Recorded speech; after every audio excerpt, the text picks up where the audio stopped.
Chapter 21. Then David came to Nob to Ahimelech the priest, and Ahimelech came to David trembling and said to him, Why are you alone and no one with you?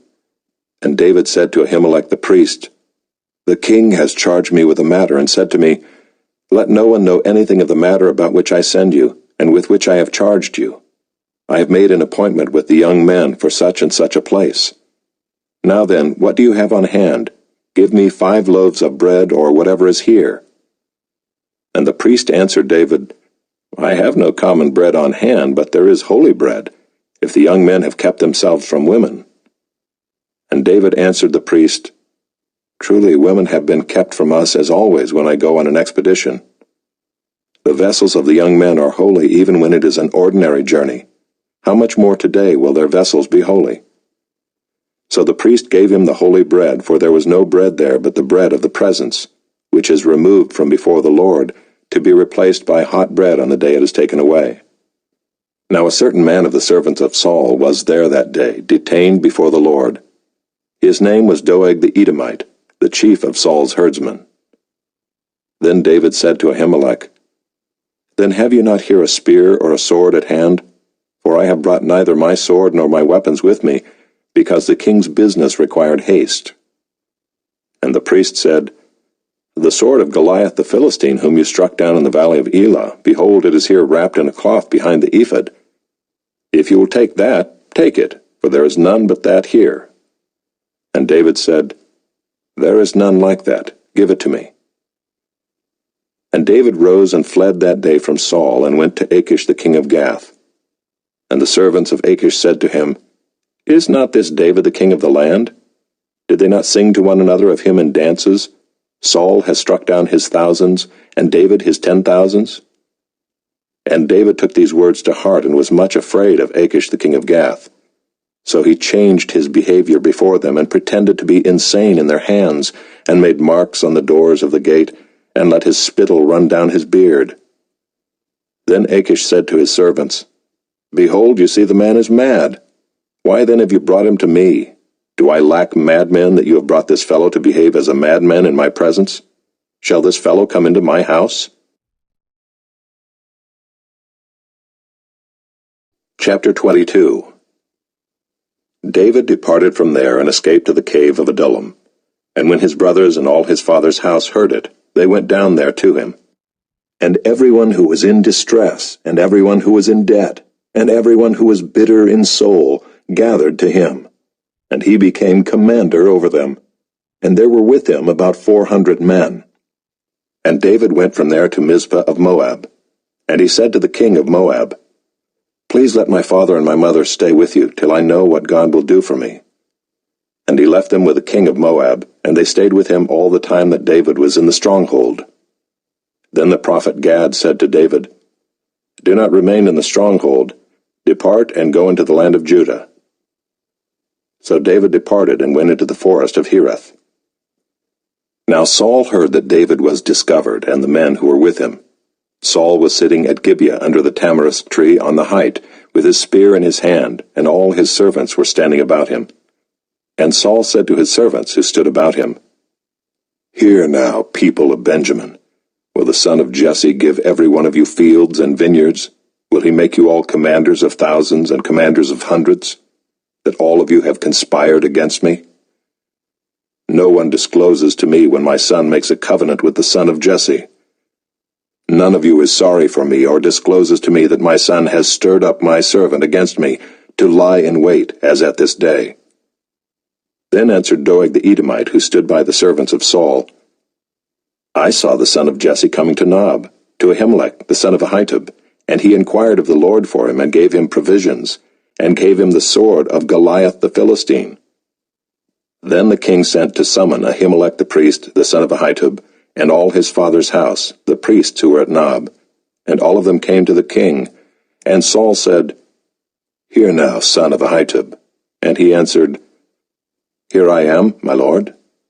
And Saul said to him, Why have you conspired against me, you and the son of Jesse, in that you have given him bread and a sword, and have inquired of God for him, so that he has risen against me to lie in wait, as at this day? Then Ahimelech answered the king, And who among all your servants is so faithful as David, who is the king's son-in-law and captain over your bodyguard, and honored in your house? Is today the first time that I have inquired of God for him? No. Let not the king impute anything to his servant or to all the house of my father, for your servant has known nothing of all this, much or little. And the king said, You shall surely die, Ahimelech, you and all your father's house. And the king said to the guard who stood about him, Turn and kill the priests of the Lord, because their hand also is with David, and they knew that he fled and did not disclose it to me. But the servants of the king would not put out their hand to strike the priests of the Lord. Then the king said to Doeg, You turn and strike the priests. And Doeg the Edomite turned and struck down the priests, and he killed on that day 85 persons who wore the linen ephod. And Nob, the city of the priests, he put to the sword, both man and woman, child and infant, ox, donkey, and sheep, he put to the sword. But one of the sons of Ahimelech, the son of Ahitub, named Abiathar, escaped and fled after David. And Abiathar told David that Saul had killed the priests of the Lord. And David said to Abiathar, I knew on that day when Doeg the Edomite was there, that he would surely tell Saul, I have occasioned the death of all the persons of your father's house. Stay with me, do not be afraid, for he who seeks my life seeks your life. With me you shall be in safe keeping. Chapter 23.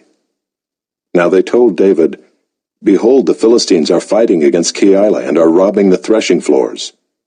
Therefore David inquired of the Lord, Shall I go and attack these Philistines? And the Lord said to David, Go and attack the Philistines and save Keilah. But David's men said to him, Behold, we are afraid here in Judah. How much more then if we go to Keilah against the armies of the Philistines? Then David inquired of the Lord again, and the Lord answered him, Arise, go down to Keilah, for I will give the Philistines into your hand. And David and his men went to Keilah and fought with the Philistines, and brought away their livestock, and struck them with a great blow. So David saved the inhabitants of Keilah.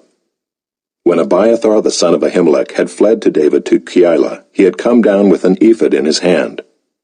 Now it was told Saul that David had come to Keilah. And Saul said, God has given him into my hand, for he has shut himself in by entering a town that has gates and bars.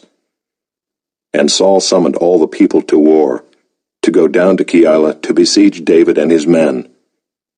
David knew that Saul was plotting harm against him, and he said to Abiathar the priest, Bring the ephod here.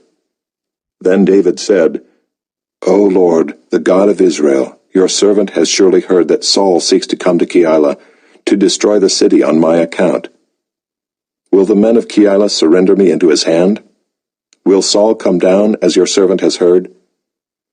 O Lord, the God of Israel, please tell your servant.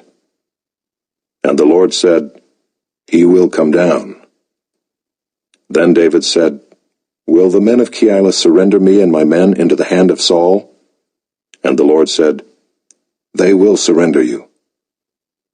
Then David and his men, who were about 600, arose and departed from Keilah, and went wherever they could go. When Saul was told that David had escaped from Keilah, he gave up the expedition. And David remained in the strongholds in the wilderness, in the hill country of the wilderness of Ziph. And Saul sought him every day, but God did not give him into his hand. David saw that Saul had come out to seek his life. David was in the wilderness of Ziph at Horesh. And Jonathan, Saul's son, rose and went to David at Horesh, and strengthened his hand in God. And he said to him, Do not fear, for the hand of Saul my father shall not find you. You shall be king over Israel, and I shall be next to you. Saul my father also knows this. And the two of them made a covenant before the Lord. David remained at Horesh, and Jonathan went home. Then the Ziphites went up to Saul at Gibeah, saying, Is not David hiding among us in the strongholds at Horesh, on the hill of Hachilah, which is south of Jeshimon? Now come down, O king, according to all your heart's desire to come down, and our part shall be to surrender him into the king's hand. And Saul said, May you be blessed by the Lord, for you have had compassion on me. Go, make yet more sure. Know and see the place where his foot is, and who has seen him there, for it is told me that he is very cunning. See, therefore, and take note of all the lurking places where he hides, and come back to me with sure information. Then I will go with you. And if he is in the land, I will search him out among all the thousands of Judah. And they arose and went to Ziph ahead of Saul. Now David and his men were in the wilderness of Maon, in the Arabah to the south of Jeshimon. And Saul and his men went to seek him. And David was told, so he went down to the rock and lived in the wilderness of Maon. And when Saul heard that, he pursued after David in the wilderness of Maon. Saul went on one side of the mountain, and David and his men on the other side of the mountain. And David was hurrying to get away from Saul. As Saul and his men were closing in on David and his men to capture them, a messenger came to Saul, saying, "Hurry and come, for the Philistines have made a raid against the land." So Saul returned from pursuing after David, and went against the Philistines. Therefore that place was called the Rock of Escape. And David went up from there and lived in the strongholds of En-gedi. Chapter 24. When Saul returned from following the Philistines, he was told, "Behold, David is in the wilderness of En-gedi." Then Saul took 3,000 chosen men out of all Israel, and went to seek David and his men in front of the wild goats' rocks. And he came to the sheepfolds by the way, where there was a cave, and Saul went in to relieve himself. Now David and his men were sitting in the innermost parts of the cave. And the men of David said to him, "Here is the day of which the Lord said to you, Behold, I will give your enemy into your hand, and you shall do to him as it shall seem good to you." Then David arose and stealthily cut off a corner of Saul's robe. And afterward David's heart struck him, because he had cut off a corner of Saul's robe. He said to his men, "The Lord forbid that I should do this thing to my Lord, the Lord's anointed, to put out my hand against him, seeing he is the Lord's anointed." So David persuaded his men with these words, and did not permit them to attack Saul.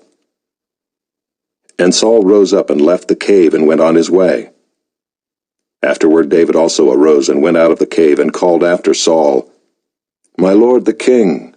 And when Saul looked behind him, David bowed with his face to the earth and paid homage. And David said to Saul, "Why do you listen to the words of men who say, 'Behold, David seeks your harm'? Behold, this day your eyes have seen how the Lord gave you today into my hand in the cave, and some told me to kill you, but I spared you. I said, I will not put out my hand against my Lord, for he is the Lord's anointed. See, my father, see the corner of your robe in my hand. For by the fact that I cut off the corner of your robe and did not kill you, you may know and see that there is no wrong or treason in my hands. I have not sinned against you, though you hunt my life to take it. May the Lord judge between me and you. May the Lord avenge me against you, but my hand shall not be against you. As the proverb of the ancients says, Out of the wicked comes wickedness, but my hand shall not be against you. After whom has the king of Israel come out? After whom do you pursue? After a dead dog, after a flea. May the Lord therefore be judge and give sentence between me and you, and see to it and plead my cause and deliver me from your hand." As soon as David had finished speaking these words to Saul, Saul said, "Is this your voice, my son David?" And Saul lifted up his voice and wept. He said to David, "You are more righteous than I, for you have repaid me good, whereas I have repaid you evil. And you have declared this day how you have dealt well with me, in that you did not kill me when the Lord put me into your hands. For if a man finds his enemy, will he let him go away safe? So may the Lord reward you with good for what you have done to me this day. And now, behold, I know that you shall surely be king, and that the kingdom of Israel shall be established in your hand. Swear to me, therefore, by the Lord, that you will not cut off my offspring after me, and that you will not destroy my name out of my father's house." And David swore this to Saul. Then Saul went home, but David and his men went up to the stronghold.